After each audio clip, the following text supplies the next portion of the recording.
بله تماشاوان جا بو پتر گوتو بیشکردن سبارت اوان حالی عراق هیب تایبتی دوهی سین خارنا 64 پارلمانتاران لشونا پارلمانتارن دج کاربرداین باسکی صدر و شوازه پیکینانا حکومت بجداری کرنا پارتی و سنیان ده جوینا دویا پارلمانی ده گلو پیجوه چونچهنه برای سماجت شنگالی اندام پارلمان عراق لبغداد گلمه کاک ماجد دماتا باش به ایدی سرنجا رای گشتیل سرهنده دی چارچوبه وان گوهارتن نوا پارلمان عراق دا چبوی تایبتی جی بجداریا پارتی و سنه کو پیشتر دو هوالبندن راوتا صدر بونه بگمان پرانیا نشتیمانی حکومت که نشتیمانی پیک بینی لسر نگید بجداری کرناوه دی جوینا دوهی دا سرچه بنما بویه گلو آیا رکفنه که کنکریتی هات که کرن لدور وی که؟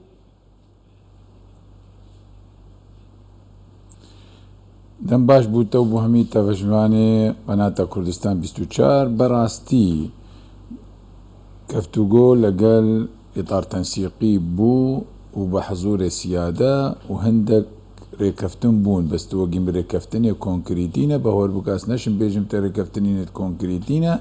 بس براستيجي إطار تنسيقي زانيت بأنه الفي وضعنا الفي أزمان هذا لازم حكومتك بيك بيني حكومتك بيز بي وهمي لاين تيدا مشاربة بكن بهيز وبقوته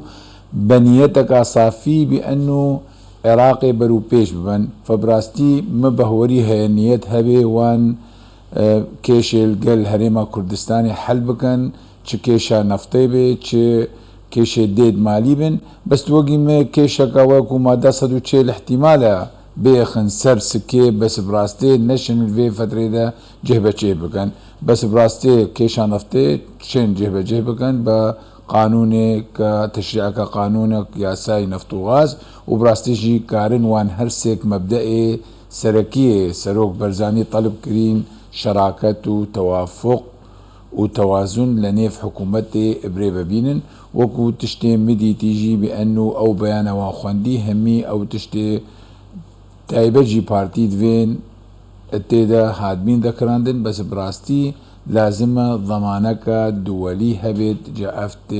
بين جهبت بله كاك ماجد ويك عرب خاجد بيجن ويك عرب خاجد بيجن اسأل المجرب تزاني افيت تجربة كرينا بونمونا بيشترجي تو بارلمانتار بيخولين بيشترجي 2010 دماكو روشا عراقي شوازي بيكيناني ويك نهاو خرابتر جيبويا بيقومان بدست پیش خريا سروي بارزاني لهولير اللي سرچاند خالا كان حكومتاتا بيكينان بسروكات يا مالكي دستور هبويا ركفنا آليين سياسي هبويا نقش ريا حكومتي هبويا اللي شون داراوش جالك خرابتر بو 2012 عبدالامیر زیدی برای خانقین هیز جولان دامان دم دا بوجه هرما کردستان هاتا برین اوه ناجی دو چارچوب ایتار تنسیقی همو اوانه گلو باوریا بوان هیا که اگر سوزیجی بدن لسر ورقیجی بنویسن سیندیجی بخود تنانت پابندی سوزن خوابن پی پابندی بن او کرد وکو تا گوتی سی چمکن سرکی کو بنامای دستوری جیوه يعني بتايبات براي هيجا لازم الزلام بواقعي باخفت افرو ن 2000 ده افرو ام هميش زان 2006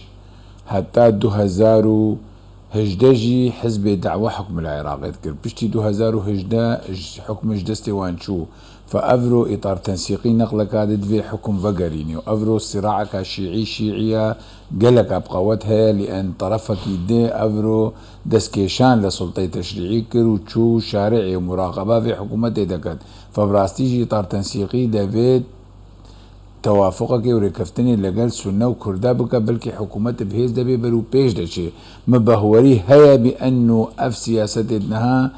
بفين حلك بكن وهكا حل نكر بهور بك اف التشكيلة حكومة دن تايبت جي شيعة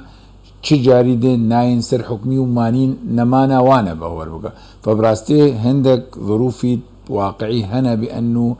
او هكا درستيها بي كارن فان دا خازت سنة ودا خازت كورتا جهبه بكن وهكا او جهبه نكن بهبر بك خسرية سركي اون راست مجي خسارة دن بس او بشوك استراتيجي او اذا خسرن لان صدر دافيد حكومتك زورينة تشكيل بكن نشد انسحاب كرشو شارع نقلك دجا معارضك شعبي لدرفي برلماني بوفان شكل فافجي زانن بانه اف فرصتك تايبت بوان هاتا هكا استغلال نكرن بشيوكي درست معناوي نقلة كادو تيكي ائتلاف دولة القانون فتح نقلة كادو تنابني او دمينن دربي برلمان ودربي بروسيس سياسي بله كواتا قالوا تبحثي دربي شرعي كتوزاني جي توازنها زي دفان هالبجارنا هاتو بو غارتن باوي كي قالكي باش بو مقتضصات اللي او دركة دي توازنها زي برجان اطار داتا غارتن كواتا قالوا يعني بي مقتضى صدر بيكان حكومتك سركتي العراق بيتا بيكينان اگر هاتا بيكينان جيك همو آلي جري كفتن قاليكا دو بياتا كايك ماجد هي مقتضى صدر اللي دير ببري خب كتا ديماني سياسي يعني براستي يعني سركفتنا حكومتي الدستي حكومتي ده يعني الدستي شارعي ده من الدستي سماحتي سيد مقتدى الصدر ده هكا حكومتك برنامجك حكومي درستي وجه بجه كرو بو خلقي برنامج اقتصادي وخدمات